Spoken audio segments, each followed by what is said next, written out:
Buddies! What's going on? It's Concert Buddy. It's been a minute, so I figured I would make a video just walking through some records I've picked up, because since the last time I've done this, shocker, spoiler alert, I have been procuring records. No offense, but you are a stupid asshole. And some pretty cool ones. So cue that lever and let's get into it now. Bah!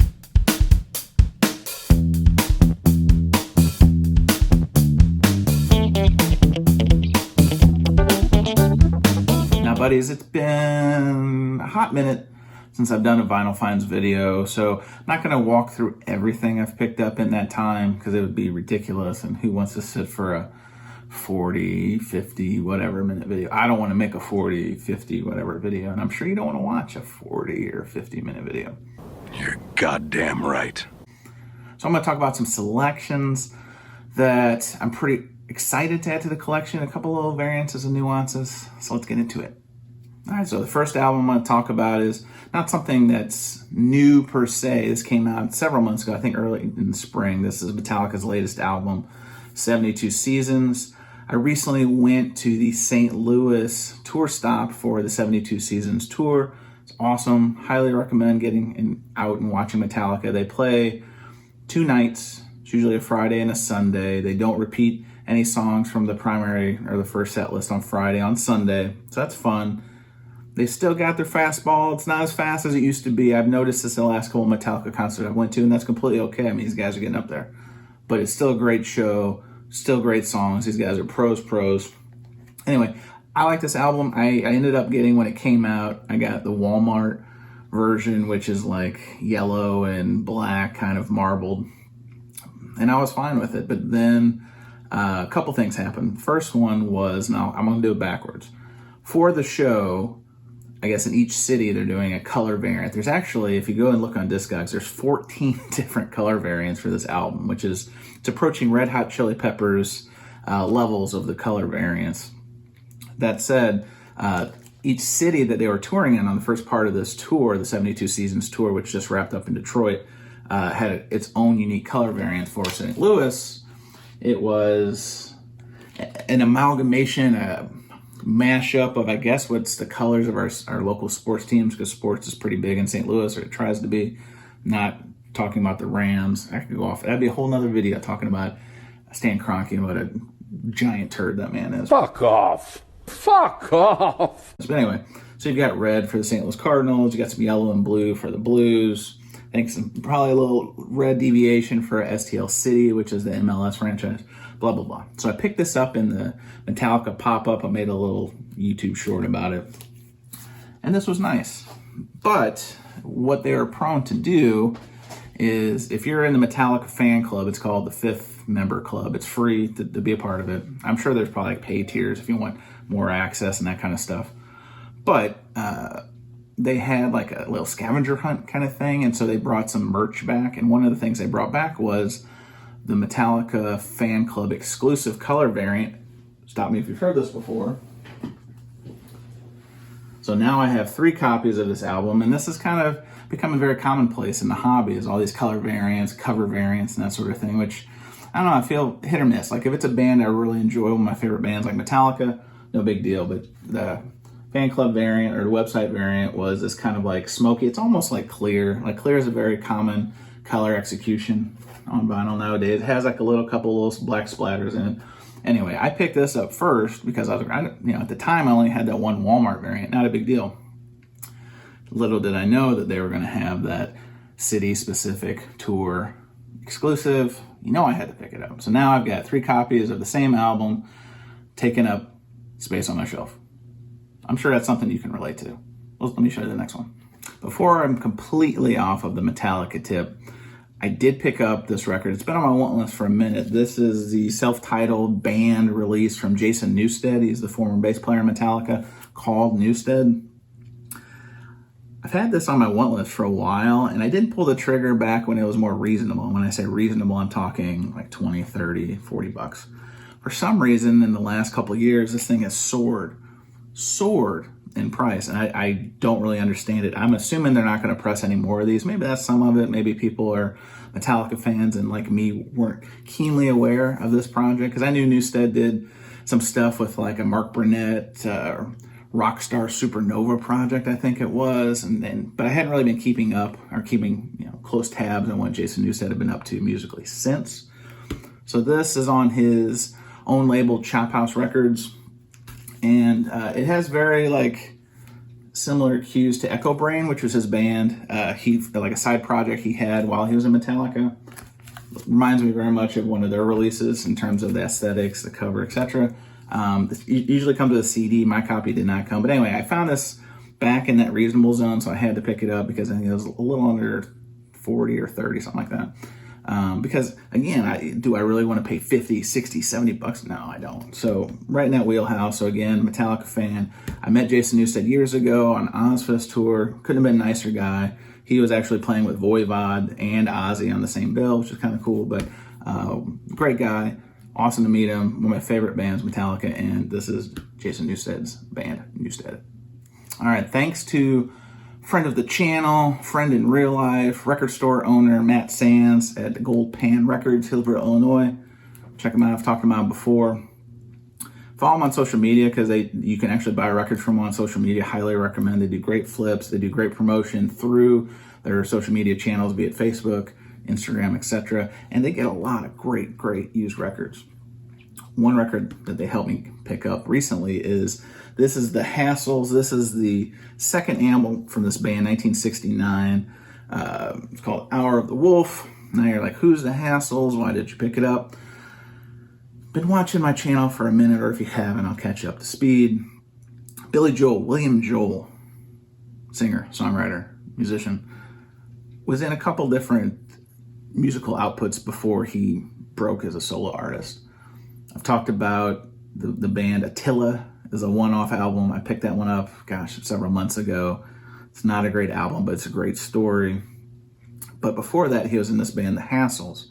And this music is a little bit better, I gotta be honest. I did enjoy listening to their first album, self-titled, which I picked up at the last St. Louis record show. And then this one was the last one on my list. And Matt, over at Gold Pan, the guys at the Gold Pan had it. I saw it in one of those flip videos. I couldn't have typed fast enough, like hold it for me. Great price, great condition, happy to add it. It's on that United label, vintage.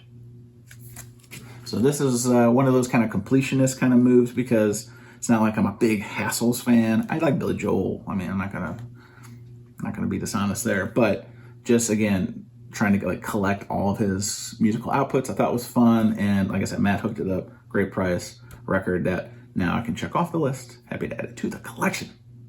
Now this is a record I've been trying to catch and trying to track down for a hot minute. It usually goes for about 90 to 100 bucks. I found it actually at one of my locals. This is the Red Hot Chili Peppers. This is their debut album. I think it came out 1984 on EMI. Show you that EMI label. Boom. This is the Jacksonville pressing, but I've seen it out and about. I actually saw it at the Austin Record Show, but didn't really feel like dropping $100 on it. One of my locals, as I was starting to say, had it. It's just one of those things. You should visit your local record store frequently because a lot of inventory turns, especially if they're good at getting in collections. They had this on the wall. I think it was like $35. So $35 versus $100. Man, come on, doing that all day long. It's crazy talk. You can get this a little bit cheaper if you kind of hunt a little bit. There are a couple different pressings of this from 1984. This one was before, I think it was when they had Cliff Martinez was on drums, and I believe, so you had Flea, you had Anthony. I'm trying to think who else was, I think the guitar player, the original guitar player, if I'm not mistaken, was like Jack Sherman. Anyway, this music, pretty rough. I'll be honest, this is not one I'm going to pop on and just listen to because I love the Chili Peppers. I like some of their more commercially known or successful stuff more, but again, the completionist in me, love tracking this down. I love the fact I was able to find it in the wild. That's always a good feeling. And when you're paying below what the Discogs going rate is or eBay going rate is, always a big win. So happy to add this to the collection. All right, so common theme here I'm going to do. This is probably a good YouTube thumbnail right here. A common theme you've been hearing me talk about is the completionist pursuit of some of these records I've been picking up, and these records are no different. I'm really on a big Gil Scott-Heron kick for the last year or two. It started when I got the 45 RPM reissue of Pieces of a Man, which I think, to me, chef's kiss, is really good. I've even heard some say, and you know who you are, it beats the ERC. That's like crazy money right now. So it's still in print, 45 RPM import, if you're inclined. Anyway, my journey with Gil Scott-Heron kind of started there. And then my local, one of my locals had this album. This is Free Will. This came out in 1972. Came out on the Flying Dutchman label. Boom. It's really hard to find these kind of 70s albums without ringwear. It has just a little touch, a little hint, a little hue of ringwear, but in really great shape. They can get a little expensive. Again, you're talking near $100. I didn't pay anywhere near that, so I was happy. My local did me well. And then from one of my favorite shops in Chicago, Dusty Groove, one of the best websites for used records you can find, I got this one. This is, I believe, memory serves, this is 1970. I think this might be his first album.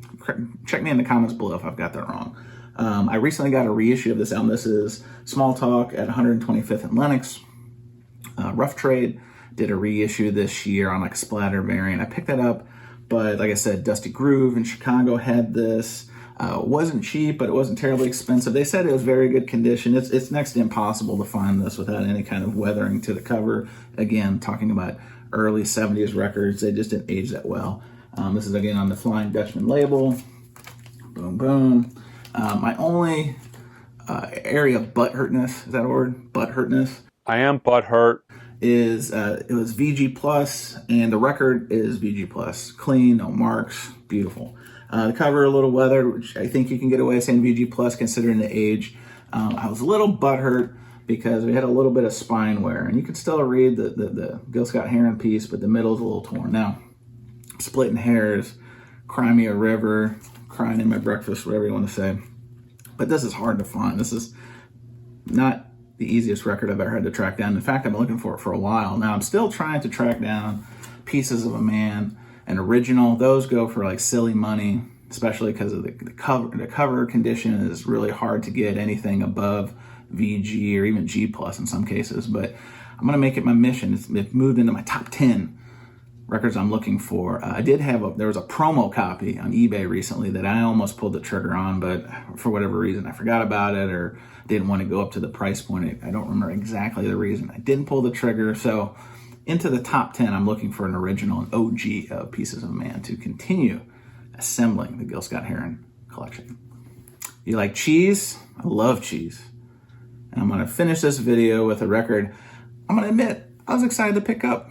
And if you would have told me 20 years ago I would have been excited to pick this album or this record up, I would have probably laughed in your face. I'm just going to be honest. You sound insane. Do you realize that? And that is Hanson, the Brothers Hanson.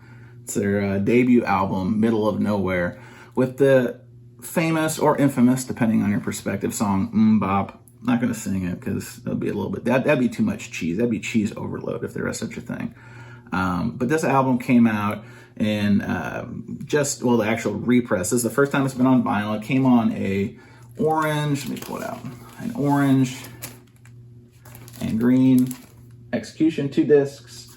I believe this album originally came out in like 96, 97, 98, 99, something like that. I'll obviously, in post-production, I will put the right date up there. But never been on vinyl. Jukebox. I'm gonna put $7 worth of Hoobastank in it. This got reissued, the Claim limited edition. We'll see. I haven't seen it in my local. I had to order it direct from the website. But what's really interesting is if you're a fan of like the Beastie Boys, right? I was just on a George Borden stream the other day. We were talking about the Beastie Boys, Paul's Boutique, 1989. And the producers of the album were the Dust Brothers. Well, wouldn't you know that the Dust Brothers produced not 1, not 2, but 3 tracks. Well, technically 2. On this, on the D side, there is a couple of remixes that you can find. But anyway, the Dust Brothers apparently produced some stuff on this album. Had no idea, and I only learned this when I was cataloging and discogging. So it's the things that you just don't know, and I had no idea that Dust Brothers in any way, shape, or form were affiliated with the Hanson Middle of Nowhere album. But I'm a 90s collector. That's when I grew up, 80s and 90s, and I really started kind of forming my opinion musically and my tastes. And now I'm really happy that a lot of labels are actually going back, doing their due diligence, and reissuing a lot of the digital music on vinyl. So there's my eBay alert.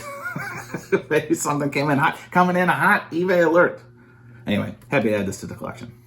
Buddies, that's all I got for this video for my latest vinyl finds. Like I said, a few more records in the collection that I've added since. I've got to process them. Again, if you've been watching my channel or been listening to my Stuff on Vinyl Community podcasts, you'll know I'm still in this kind of state of flux, getting my record collection put back on the shelves and what that's ultimately going to look like in my listening room. I'm even flirting with the idea of changing my setup, changing my turntable, changing my speakers. There's a lot of metamorphosis and metamorphosi. Is that the plural of metamorphosis? Going on when it comes to how I'm going to shape my music room and my collection and all that stuff going forward. But anyway, it's been a minute since I made a video like this, so I appreciate you watching. If you don't mind, like, subscribe, tell your friends, tell your grandma, hell, tell your trash man, I don't care. Get the word out. I'm so close to 1,000 subscribers, and that's kind of one of my little secret goals. I'd love to get to 1,000 subscribers by the end of calendar 2023. So if you're already a subscriber, thank you. If you're just checking it out for the first time, please consider subscribing. It costs you nothing. Tell me how much I suck in the comments below. I really don't care. I'm used to it right now. And last things last. Visit my friends over at Vinyl Storage Solutions. If you saw some of those records I just showed, I keep them in there.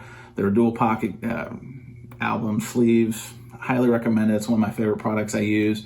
They've partnered with me to offer my viewers, listeners on the podcast, all that kind of stuff, a 10% discount when they're not running other promotions. And so I think you do CP10 is one of the code, and Concert Buddy is the other one. Anyway, code's in the description below. Take advantage of it because it's great products by great people up in Canada, and you're actually saving yourself money. If you're going to buy these things anyway, save yourself money. If you need some poly-lined inner sleeves, save yourself some money if you need those. If you need some 7-inch sleeves, which I just bought for the first time from them, save yourself some money, use those codes. Anyway, enough jibber jabber. Buddies, thanks for watching. Appreciate you as always. And when you get the chance, just spin it. See you soon. Well, well, well. How the turntables... Well, we out of time.